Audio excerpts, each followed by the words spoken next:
ଯେହେତୁ ସବୁବେଳେ ଆପଣ ପୁରୁଷ ମାନଙ୍କୁ ସପୋର୍ଟ କରୁଛନ୍ତି, ପୁରୁଷ ମାନଙ୍କ ନିର୍ଯାତନାର କଥା ଉଠେଇଛନ୍ତି। ବର୍ତ୍ତମାନ ସମୟରେ ଭରତପୁର ଥାନାରେ ଅନେକ ପୁରୁଷ ମଧ୍ୟ ନିର୍ଯାତିତ ହୋଇଛନ୍ତି। ଖୋଦ୍ ଆଇଆଇସି ସେଠିକାର ଏସ୍ଆଇ ସେମାନେ ମଧ୍ୟ ନିର୍ଯାତିତ, ଆଉ ସେମାନେ ବର୍ତ୍ତମାନ ଥାନା ଛାଡ଼ିକି କୋର୍ଟ ଦୌଡୁଛନ୍ତି। ଆପଣ କଣ ତାଙ୍କ ପାଇଁ କିଛି ଆପଣଙ୍କ ଲଢ଼ିବାକୁ ଚାହିଁବେନି? ଦେଖନ୍ତୁ କଥାଟା ହଉଛି ଗୋଟେ ଅଲଗା ଅଲଗା ପ୍ରକାର ନିର୍ଯାତନା ଆଉ ପୋଲିସ ନିର୍ଯାତନା, ଏଇଟା ଗୋଟେ ଅଲଗା ଅଲଗା କଥା। ନିର୍ଯାତନା ହଉଛି କଣ, ଯୋଉଠି ଗୋଟେ ଇନୋସେଣ୍ଟ ଲୋକ ଉପରେ ଯେତେବେଳେ ନିର୍ଯାତନା ହୁଏ ସେଟାକୁ ନିର୍ଯାତନା ବୋଲି ଆମେ କହିବା। ଯୋଉଠି ବର୍ତ୍ତମାନ ଆପଣ ଏଇ ଯୋଉ ପର୍ଟିକୁଲାର କ୍ଷେତ୍ରରେ ଦେଖନ୍ତୁ, ଗୋଟେ ସାଧାରଣ ଜନତା ଉପରେ ଯେତେବେଳେ ଆଲିଗେସନ ଆସୁଛି ପୋଲିସ କଣ କରୁଛି ଏଠି? ପୋଲିସ ସାଙ୍ଗେ ସାଙ୍ଗେ କୌଣସି ପ୍ରକାର ଇନଭେଷ୍ଟିଗେସନ ନ କରି ଯଦି ମହିଳାଟିଏ ଯେକୌଣସି ଗୋଟେ ଲାଉଟେ ଚିନ୍ଦେଇ ଥାନାରେ କିମ୍ବା କୌଣସି ଗୋଟେ ମିଛ ଆଲିଗେସନ ନେଇକି ଥାନାରେ ପହଞ୍ଚି ପୋଲିସର କର୍ତ୍ତବ୍ୟ କଣ? ପୋଲିସকে କଣ କୁହାଯାଉଛି? Investigating officer. ଯେ ଇନଭେଷ୍ଟିଗେସନ କରେ, ଯେ ତଦନ୍ତ କରିକି ରିପୋର୍ଟଟା କୋର୍ଟକୁ ମାନେ ସବମିଟ କରେ, ତାକୁ କୁହାଯାଏ ଇନଭେଷ୍ଟିଗେଟିଂ ଅଫିସର। ଇନଭେଷ୍ଟିଗେସନ କରିବ ଯୋଉ ଆଲିଗେସନଟା ଆସିଛି ତା ଦେହରେ କେତେ ଦୂର ସତ୍ୟତା ରହିଛି। ଯଦି ସତ୍ୟତା ରହିଛି ତାର ପ୍ରମାଣପତ୍ର ଅଛି, ସବୁ ଜିନିଷ ଦେଖିବା କଥା, ଏୟା ନା ନାଇଁ? ହଁ କି ନାଇଁ? ଗଲା ଏଠି ବର୍ତ୍ତମାନ ପୋଲିସ କଣ କରୁଛି? ପୋଲିସ କଣ କରୁଛି ବର୍ତ୍ତମାନ, ଯଦି କୌଣସି ପୁରୁଷ ଯାଇକି କୌଣସି ଥାନାରେ କମ୍ପ୍ଲେନ କରିବେ ତାଙ୍କ କଥା ସେ ଶୁଣିବନି। ସେ ସେଠି ପୁରା ଜଡ ହେଇଯିବ, ମୁଁ ଶୁଣିନି, ମାନେ ପୁରା ଆମେ ଯୋଉ ସେ ତ ଦେଖିବନି କି ଶୁଣିବନି, ତିନି ତୁଣ୍ଡ ଯୋଉ କହନ୍ତି କଣ, ଯୋଉ ତିନି ମାଙ୍କଡ କଥା ହେଇଯିବ। ଯେ ନା ଦେଖିବ, ନା ଶୁଣିବ, ନା କିଛି କହିବ, ତମକୁ ବିଦା କରିବ। ସେ ନା କହିବ କେବଳ ମା ଭଣୀ ଭଲ ଆଉ ଦୀପଦ ଶୋଧିବ। କିନ୍ତୁ ଯେତେବେଳେ ମହିଳାଟି ଥାନାରେ ଯାଇ କମ୍ପ୍ଲେନ ଟେ କରୁଛି, ଯେକୌଣସି ମହିଳା ହଉ, ସେ ଯେକୌଣସି କମ୍ପ୍ଲେନ ହଉ, police without any investigation FIR କୁ ପଞ୍ଜୀକରଣ କରୁଛି ଏବଂ ମାନେ କୌଣସି ପ୍ରକାର ଇନଭେଷ୍ଟିଗେସନ ନ କରି ସମ୍ପୃକ୍ତ ପୁରୁଷକୁ ଘୋଷାରି ଥାନାକୁ ନେଇ ତାକୁ ଆରେଷ୍ଟ କରିକି ଜେଲକୁ ପଠାଉଛି। ବର୍ତ୍ତମାନ ସେଇ ପରିସ୍ଥିତି ହେଇଯାଇଛି କି? ନିଶ୍ଚିତ ଭାବରେ ଉଦାର ମାନଙ୍କ ପାଞ୍ଚପା, ଏଇଟା ହଉଛି କଳିଯୁଗ ଆଜ୍ଞା। କଳିଯୁଗରେ ଆପଣ ଯାହା ଏଠି କରିବେ ସେଟା ଭୋଗ କରିବେ। ଭଗବାନ ଶ୍ରୀକୃଷ୍ଣ କହିଲେ ଗୀତାରେ, ଦଣ୍ଡ ଦେବାର ଅଧିକାର ତୋର ନାହିଁ, ଦଣ୍ଡ ଦେବାର ଅଧିକାର କେବଳ ମୋର ଅଛି, ମୁଁ ହିଁ କେବଳ ଦଣ୍ଡ ଦେଇପାରେ। କିଏ? ପ୍ରଭୁ ଶ୍ରୀକୃଷ୍ଣ। ହଁ କି ନାଇଁ? ଯେତେବେଳେ ଗୋଟେ ପାପ ଭାର ଯେତେବେଳେ ବଢିଯାଏ, ସମାଜରେ ଯେତେବେଳେ ପାପ ଭାର ବଢିଯାଏ, ନିଶ୍ଚିତ କିଏ ଗୋଟେ ଦମନ କରିବା ପାଇଁ ଆସି। ବର୍ତ୍ତମାନ ସମ୍ପୃକ୍ତ ଏଇ ଯୋଉ ମତେ କାହିଁ ଲାଗୁଛି ଏଇ ଯୋଉ ଝିଅଟି ଆସିଛି, ସିଏ ୟାଙ୍କୁ ଦମନ କରିବା ପାଇଁ ଆସିଛି। ବୁଝନ୍ତୁ ଜିନିଷଟା, କେତେ ଲୋକ ଥରେ କେବେ ଭାବିଛନ୍ତି ଦି ଜଣ ପ୍ରେମ କରୁଛନ୍ତି, ସମସ୍ତ ମାନେ ତାର ପଇସା, ସମାନ ସମ୍ମାନ, ଇଜ୍ଜତ, ମହତ ପରିଚୟ ହରେଇକି ଗୋଟେ ଝିଅ ପଛେ ସବୁ ସେ ଲୁଟୁଛି ପୁଅଟି। ପର ମୁହୂର୍ତ୍ତରେ ଯେତେବେଳେ ତାଙ୍କ ଭିତରେ କୌଣସି ପ୍ରକାର ଗୋଟେ ମିସଅଣ୍ଡରଷ୍ଟାଣ୍ଡିଂ ହେଲା, ଝିଅଟି ଯାଇକି ଥାନାରେ ଗୋଟେ ରେପ୍ କେସଟେ ଦଉଛି। ଥରେ ଆଖି ମୁଜିକି ଭାବନ୍ତୁ, ଯୋଉ ପୁଅଟି ଗୋଟେ ମିଛ କେସରେ ଜେଲକୁ ଚାଲି ଯାଉଛି, ମିଛ ଧର୍ଷଣ ମୋକଦ୍ଦମା ଜେଲକୁ ଚାଲି ଯାଉଛି, ଯେତେବେଳେ ସେ ଥାନାରେ ଘୋଷାରି ନଉଛି ପୋଲିସ, ପ୍ରେସମିଟ କରଉଛି, ସବୁ ପ୍ରେସ ବାଲାକୁ ଡାକି କହୁଛି ଏଇ ହଉଛି ସେଇ ମାନେ ରେଫିଷ୍ଟ, ଏଇ ହଉଛି ସେଇ ଦୁର୍ବୃତ୍ତ, ଏଇ ହଉଛି ସେଇ ରୋମିଓ, ଇଏ ହଉଛି ସେଇ ମାନେ ଯୋଉ ମାନେ କଣ ଯୋଉ ତାଙ୍କର ସବୁ ୱାର୍ଡିଂ ଅଛି, ସବୁ ଅଛି, ତାକୁ ବ୍ୟବହାର କରୁଛନ୍ତି। ଥରେ ଭାବିକି ଦେଖନ୍ତୁ, ତାର ମଧ୍ୟ ପରିବାର ତ ଅଛି ନା ନାଇଁ? ତାର ମଧ୍ୟ ମା ଅଛି, ତାର ମଧ୍ୟ ଭଉଣୀ ଅଛି, ତାର ମଧ୍ୟ ଭାଇ ଅଛି, ତାର ମଧ୍ୟ ବାପ ଅଛି, ତାର ମଧ୍ୟ ଫଣ୍ଡାମେଣ୍ଟାଲ ରାଇଟ୍ ଅଛି, ସମାଜରେ ବଞ୍ଚିବାର ଅଧିକାର ଅଛି। ସେମାନଙ୍କର ଅବସ୍ଥା କଣ ହଉଥିବ ଥରେ ଚିନ୍ତା କରନ୍ତୁ। ତେଣୁ ସେଇମାନଙ୍କର ଲୁହର ଯୋଉ କୋହ ଲୁହ ଏଇ ପୋଲିସ ଉପରେ ଆଜି ପଡିଛି। ଯଦି ଆପଣ କହିବେ ଏବେଠାରୁ, ଯଦି କହିବେ ଏବେଠାରୁ ପୋଲିସ ଆତ୍ମସମୀକ୍ଷା କରିବା ଦରକାର, ପୋଲିସ ଚିନ୍ତନ କରିବା ଦରକାର, କଣ ପାଇଁ ସମାଜରେ ଯୋଉ ଲୋକମାନେ ଆମକୁ କେହି ଭଲ ପାଉନାହାନ୍ତି, ଆମକୁ ଘୃଣା କରୁଛନ୍ତି ଲୋକମାନେ, ଯଦିଓ ପ୍ରତି ଜାଗାରେ ଆମେ ଠିଆ ହଉଛୁ। ଗୋଟେ ରୋଡ ଆକ୍ସିଡେଣ୍ଟ ହେଲା, କାହାକୁ ଡାକ? ପୋଲିସକୁ ଡାକ। ଗୋଟେ ଘରେ ଡାଳ ପଡିଗଲା, ପୋଲିସକୁ ଡାକ। ସାପ ପଶିଗଲା ଘର ଭିତରେ, ପୋଲିସକୁ ଡାକ। ଏମନି କି ସୁଇସାଇଡ କଲା, ପୋଲିସକୁ ଡାକ। ହଁ କି ନାଇଁ? ପୋଲିସ ଡାଇରେକ୍ଟଲି ଇନଭଲ୍ଭ ହଉଛି ଲୋକମାନଙ୍କ ସାଙ୍ଗରେ, ହଉଛି ନା ନାହିଁ? କିନ୍ତୁ ମିଲିଟାରୀ ଲୋକମାନେ ଗୁଳି ବଡରେ ଠିଆ ହେଇଛନ୍ତି, ସେ ସେଠି ଗୁଳି ପାଖରେ ଠିଆ ହେଇଛନ୍ତି, ଗୁଳି ପଛରେ ଠିଆ ହେଇଛନ୍ତି, କି ସେଠି ଦେ ଆର ଏନ୍ଜୟିଂ, କିଏ ଦେଖୁଛି? କିନ୍ତୁ ଲୋକମାନେ ବ୍ଲାଇଣ୍ଡଲି ଭଲ ପାଉଛନ୍ତି ଗୋଟେ ମିଲିଟାରୀ ଲୋକଟାକୁ। ହଁ କି ନାହିଁ? ସେଇ ସେମ୍ ଜାଗାରେ ଆପଣ ଦେଖନ୍ତୁ, ଗୋଟେ ପୋଲିସ ଅଫିସର ନିଜେ ଯାଇକି ଠିଆ ହଉଛି ଲୋକଙ୍କର ବିପଦ ସମୟରେ। ପୋଲିସକୁ ଲୋକମାନେ ଘୃଣା କରୁଛନ୍ତି, ସତ କି ନାହିଁ? ଆପଣ ନିଜେ ଚିନ୍ତା କରନ୍ତୁ, କାହିଁକି? ତାର ଆତ୍ମସମୀକ୍ଷା କରିବାର ବେଳ ଆସିଛି। ମୁଁ ଖାଲି କହୁନି, ମାନ୍ୟବର ମୁଖ୍ୟମନ୍ତ୍ରୀ ଆଜି ନା କଣ ବୋଧେ କି ଗତକାଲି ଥିଲା ବୋଧେ ଯୋଉ ଜିଲ୍ଲାପାଳଙ୍କର ସମ୍ମିଳନୀ, ସେ ନିଜେ ମାନ୍ୟବର ମୁଖ୍ୟମନ୍ତ୍ରୀ, ସେ ବି ଆଡମିଟ କରିଛନ୍ତି ପୋଲିସ ତାଙ୍କୁ କହିଥିଲା ଥାନାରୁ ଗେଟ୍ ଆଉଟ୍। ହଁ କି ନାହିଁ? ହଁ କି ନାହିଁ ମୁଁ କହୁନି, ମାନ୍ୟବର ମୁଖ୍ୟମନ୍ତ୍ରୀ ବି କହିଛନ୍ତି। ତେଣୁ କୋଉଠି ନା କୋଉଠି ଯଦି ଚିନ୍ତା କରିବେ ପୋଲିସର ମୁଁ ବର୍ତ୍ତମାନ କାହିଁକି ନା କୋଉଠି ମୋ ମନରେ ମୁଖ୍ୟମନ୍ତ୍ରୀ ପୋଲିସର ଶିକାର ହେଇଛି। କହିଲେ ନିଜେ କହିଲେ ଆଜି ଗେଟ୍ ଆଉଟ୍ କହିଥିଲା ତାଙ୍କ ଥାନା। ଆରେ ଥାନାଟା ହଉଛି ଗୋଟେ ପବ୍ଲିକ ଜାଗାଟେ ଭାଇ। ଗୋଟେ ଲୋକ ଖୁସିରେ କିଏ ଥାନାକୁ ଯାଏନି, ଦୁଃଖ ପଡ଼ିଲେ ଲୋକ ଥାନାକୁ ଯାଏ। ଦୁଃଖରେ ଯେତେବେଳେ ଗୋଟେ ଲୋକ ଥାନାକୁ ଯାଉଛି ଆପଣଙ୍କର କର୍ତ୍ତବ୍ୟ ହେଉଛି ସେ ଲୋକଟା କାହିଁକି ଆସିଛି। ଯଦି ସେ ଝିଅଟି ଯାଇଥିଲା ସେ ଝିଅକୁ ଗୋଟେ ଆଟାକ୍ ହେଲା କି ସେ ମଦ ପିଉ କି ଯାହା କରୁଛି କରୁ ଭାଇ, ସେ ଗଲା ଥାନାକୁ ରାତି କଥାରେ 2ଟା ବେଳେ।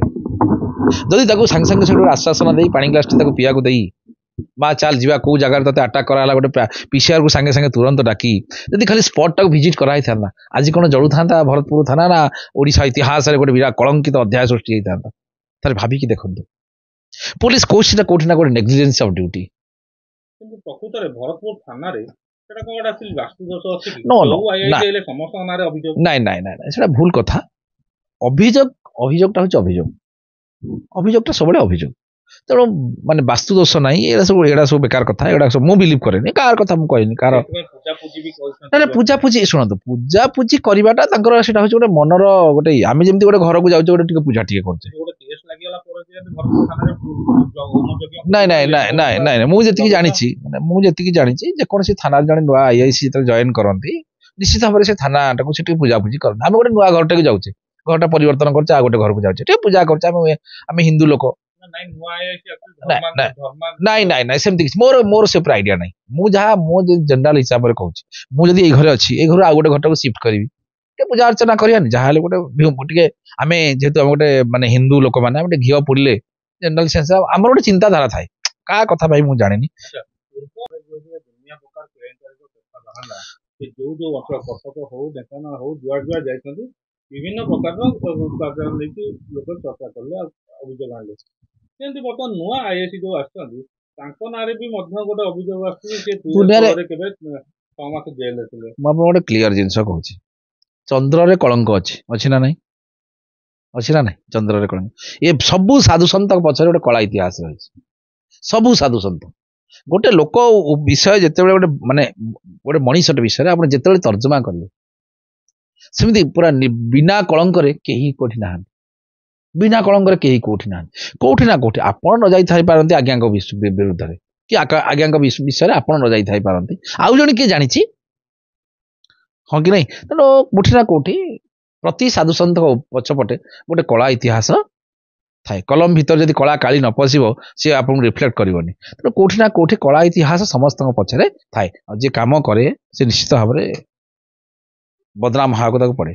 କିନ୍ତୁ ବର୍ତ୍ତମାନ ସମୟରେ ପୋଲିସ ଉପରେ ଯୋଉ ଦାଗ ଲାଗିଛି, ସବୁ ପୋଲିସ ବର୍ତ୍ତମାନ ସଫଳ, ସମସ୍ତେ ଏକାଠି ହେଲେଣି ଯେ ଆମେ ଜଗା ଦେଲେ କଲମ ବନ୍ଦ।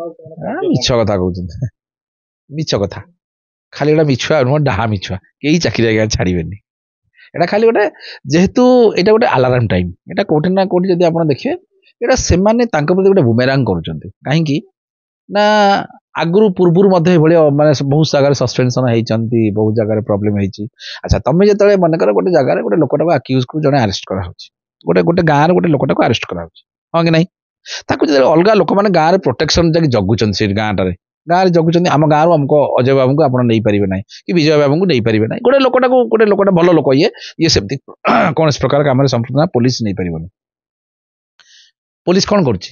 ଯୋଉମାନେ ତାକୁ ଅବଷ୍ଟ୍ରାକଲ କରୁଛନ୍ତି ତାଙ୍କ କାମରେ ତାଙ୍କ ନାଁରେ ମଧ୍ୟ କ୍ରିମିନାଲ ପ୍ରୋସିଡିଂ ହଉଛି। ଯେ ପୋଲିସ ଯୋଉ କାମ କରୁଥିଲା ତାକୁ ମାନେ ଅବଷ୍ଟ୍ରାକଲ କଲେ, ଇଏ ସାର୍ नो, ହଁ କି ନାହିଁ? ଠିକ ପୋଲିସ ବର୍ତ୍ତମାନ ସେଇଥିରେ ଅବଭିୟସଲି ଆପଣ ଚିନ୍ତା କରନ୍ତୁ, ପୋଲିସ ନାଁରେ ଗୋଟେ ଆଲିଗେସନ ଆସିଲା, ଆରେଷ୍ଟ ହେବା ଜାଗାରେ ତାକୁ ଡିଜି ମହାଶୟ ହଉ କି ସିପି ହଉ କି କିଏ ଗୋଟେ ତାକୁ ସସ୍ପେନସନ କଲେ, ହଁ କି ନାହିଁ?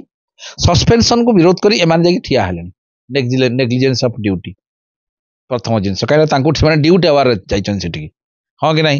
ସରକାର ସେଥିପାଇଁ ତାଙ୍କୁ ଦରମା ଦଉଛନ୍ତି, ହଁ କି ନାହିଁ? ଗୋଟେ ଚିନ୍ତା କରନ୍ତୁ, ସରକାର ଦରମା ଦେଇଛନ୍ତି ଯାଇକି ତମେ ସେଠି ବସିକି ମାନେ ଏକାଠି ହେଇକିରି ସମୟ ନଷ୍ଟ କରିବେ, କେତେ ଟଙ୍କା ସରକାରଙ୍କର ଲସ୍ ହେଲା। ପ୍ରଥମ ଜିନିଷ, ସେଠିକି ଯୋଉ ଗଲେ ସେ ପୋଲିସ ଭ୍ୟାନରେ ସବୁ ଯାଇଛନ୍ତି, ଡ୍ୟୁଟି କରିବାକୁ ଯାଇଥିଲେ ସେଠିକି। ତାହେଲେ ଭାବନ୍ତୁ ଜିନିଷଟାକୁ, ସେଠିକି ଗଲା। ଦ୍ୱିତୀୟ ଜିନିଷ, ତୃତୀୟ ଜିନିଷ ହେଲା ସେଇ ସମୟରେ ଥାନାରେ ଯୋଉ ଇନଭେଷ୍ଟିଗେସନ ହେଇଥାନ୍ତା କି ଗୋଟେ ଲୋକ ବିପଦରେ ପଡିକି ଆସିଥାନ୍ତା, ସେ ହଇରାଣ ହେଲା, ସିଏ ବି ଗଲା, ସବୁଆଡିକି ହଇରାଣ ହେଲେ।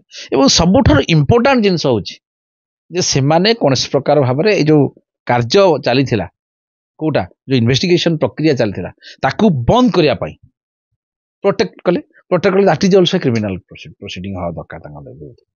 ଯୋଉଥିପାଇଁ କର୍ଣ୍ଣାଟକ ସରକାର ଯୋଉ କାରଣରୁ ବନ୍ଦ କରିଛନ୍ତି ଯେ ୱାର୍କିଂ ପୋଲିସ ଆସୋସିଏସନ ହେଇପାରିବ ନାହିଁ, କର୍ଣ୍ଣାଟକ ସରକାର ବ୍ୟାନ୍ କରିଛନ୍ତି ଏବଂ ମିଲିଟାରୀ ଡିପାର୍ଟମେଣ୍ଟରେ ମଧ୍ୟ ବ୍ୟାନ୍ ଅର୍ଡର ରହିଛି।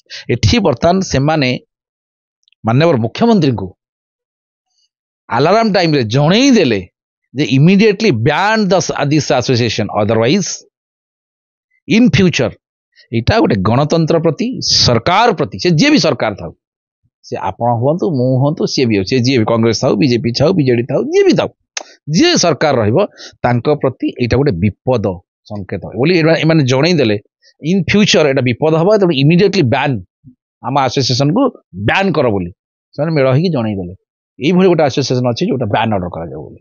ଆଚ୍ଛା, ଆଉ ଗୋଟେ କଥା କି ବର୍ତ୍ତମାନ ଏଇ ଯୋଉ 5 ଜଣ ଅଛନ୍ତି ଏମାନଙ୍କ ନାଁରେ ଯୋଉ ମକଦ୍ଦମା ହେଇଛି ସେମାନେ ତ ମିଡିଆ ଗଣମାଧ୍ୟମ ସାମ୍ନାକୁ ଆସିନାହାନ୍ତି କି ବର୍ତ୍ତମାନ କିନ୍ତୁ ଏମାନଙ୍କୁ କୋର୍ଟରେ ଯୋଉ ହାଜର କରାଯାଇଥିଲା ଏମାନଙ୍କ ଲାଇଟ୍ ସୁଟିଂ ଟେଷ୍ଟ ହବ ଆଉ ସେଇ ନା ଆକ୍ଚୁଆଲି ସେଇଟା ତ ହିଁ କଥାର କଥା। ମୁଁ କହିବା କଥା ଯେତେବେଳେ ଆପଣମାନଙ୍କ ନାଁରେ ଆଲିଗେସନ ଆସୁଛି, ଯେତେବେଳେ ଆପଣ ନାଁରେ ଆଲିଗେସନ ଆସୁଛି ଆପଣମାନେ ତ ତାଙ୍କୁ ଆଣି ପ୍ରେସ୍ ମିଟ୍ କରୁଛନ୍ତି, ଆପଣଙ୍କୁ କେତେ କଷ୍ଟ ଲାଗୁଛି, ଯେତେବେଳେ ପୋଲିସ କେତେ ତାଙ୍କୁ କଷ୍ଟ ଲାଗୁନଥିବ, ତାଙ୍କର ଗୋଟେ ଆଲିଗେସନ ହେଇଛି ତାଙ୍କର ମିଡିଆରେ ଆଣିକି ଠିଆ କଲଣି, ତାଙ୍କୁ ବି କଷ୍ଟ ହଉଛି ନା, ଯାହେଲେ ପୋଲିସ ହେଲେ କଣ ଯେ ମଣିଷ ନୁହଁ କି, ନା ଯାହେଲେ ବି ଗୋଟେ ଖରାପ ଲାଗୁଥିବ।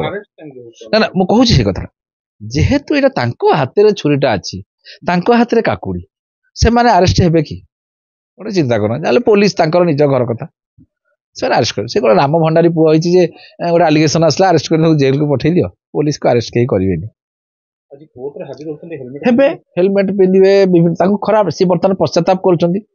ଆଚ୍ଛା, ଯୋଉ ପିଲାଟି ଆଗରୁ ତ ମିଛ କେସରେ ବାନ୍ଧିକି ଜେଲକୁ ପଠାଉଥିଲ ତାର କଣ ଇଜ୍ଜତ ମତ ନଥିଲା କି? ଏଇଠି ତାଙ୍କର ହାୟର ଅଥରିଟି ମାନେ ଚିନ୍ତା କରିବା ଦରକାର, ଯୋଉଟା ସୁପ୍ରିମକୋର୍ଟ କହିଛନ୍ତି, ସୁପ୍ରିମକୋର୍ଟ କହିଛନ୍ତି ଯେତେ ଦିନ ପର୍ଯ୍ୟନ୍ତ କୋର୍ଟ ଅଫ୍ ଲରେ ଜଣେ ଦଣ୍ଡିତ ହେଇନି ସେ ଜଣେ ସାଧାରଣ ବ୍ୟକ୍ତିତ୍ୱ,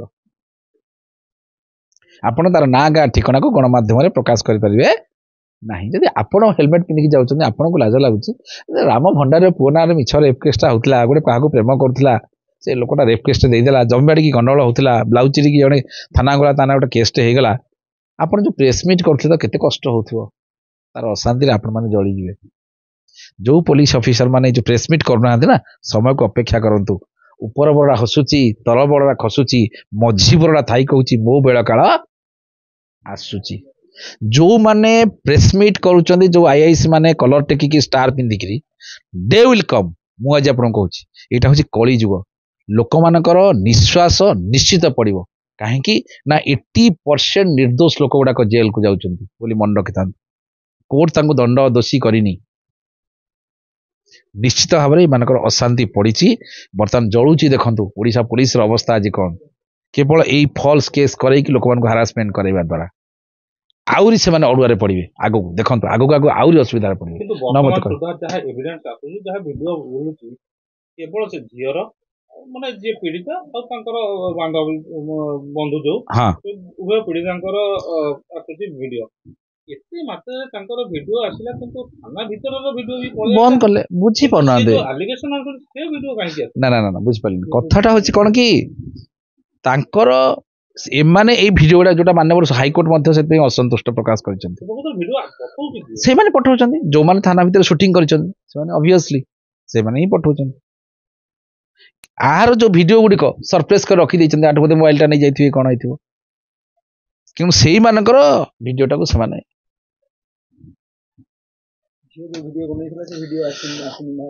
ସେଇଟା କେମିତି ଆସିବ? ସେ ତ ତାଠୁ ମୋ ପାଖେ ମୋବାଇଲ ଥିଲେ ତ ଆସିବ, ତାଠୁ ମନେ ସେ ଛଡେଇ ନେଇ ଯାଇଥିବେ, କୋଉଠୁ ଆସିବ?